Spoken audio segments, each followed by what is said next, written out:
dengan Ustazah Reni akan melanjutkan materi mengenai menelaah struktur dan kebahasaan teks berita. Sebuah alat yang digunakan untuk menyusun berita agar menjadi berita yang informatif adalah piramida terbalik. Apa manfaat piramida terbalik tersebut? Manfaatnya yaitu manfaat utamanya dari struktur piramida terbalik terkait dengan space atau ruang dalam halaman yang disediakan untuk memuat berita. Ketika berita itu terlalu panjang dan tidak cukup untuk dimuat di halaman yang disediakan, editor bisa membuang bagian berita itu, mulai dari paling bawah atau derajat informasi pentingnya yang paling rendah, yang biasanya diletakkan di bagian bawah atau akhir berita. Piramida terbalik dimulai dari hal-hal yang paling penting, kemudian makin ke bawah semakin kurang penting, tapi bukan berarti tidak penting.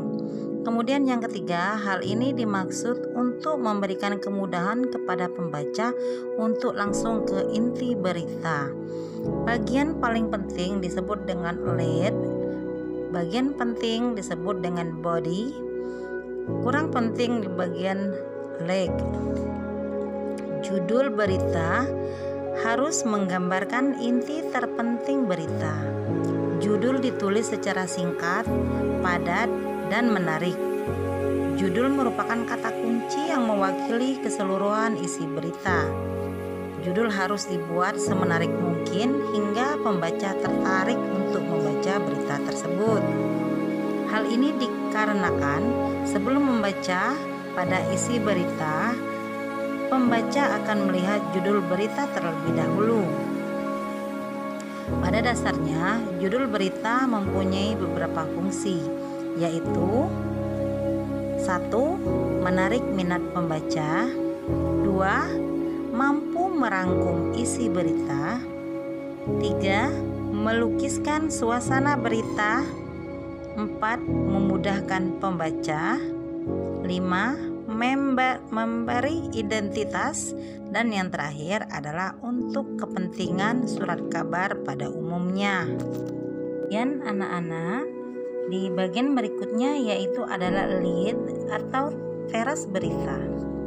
Teras berita disebut juga dengan lead, merupakan paragraf pertama sebuah berita.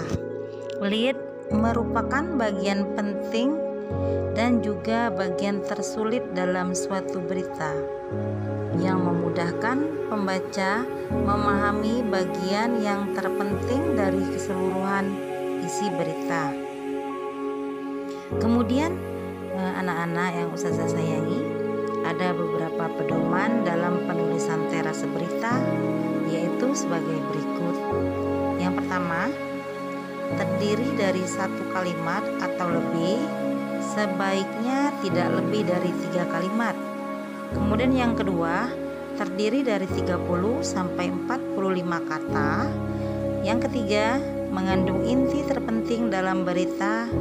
Yang keempat, lengkap, padat, dan singkat. Yang kelima, bahasanya mudah dipahami dan menarik. Dan yang keenam adalah mengandung unsur 5W1H, yaitu what, who, where, when, why, how. Minimal mengandung 4 unsur, what, who, when, where. Sedangkan unsur lainnya, why dan how, dijelaskan pada tubuh berita. Body atau tubuh atau disebut juga dengan badan.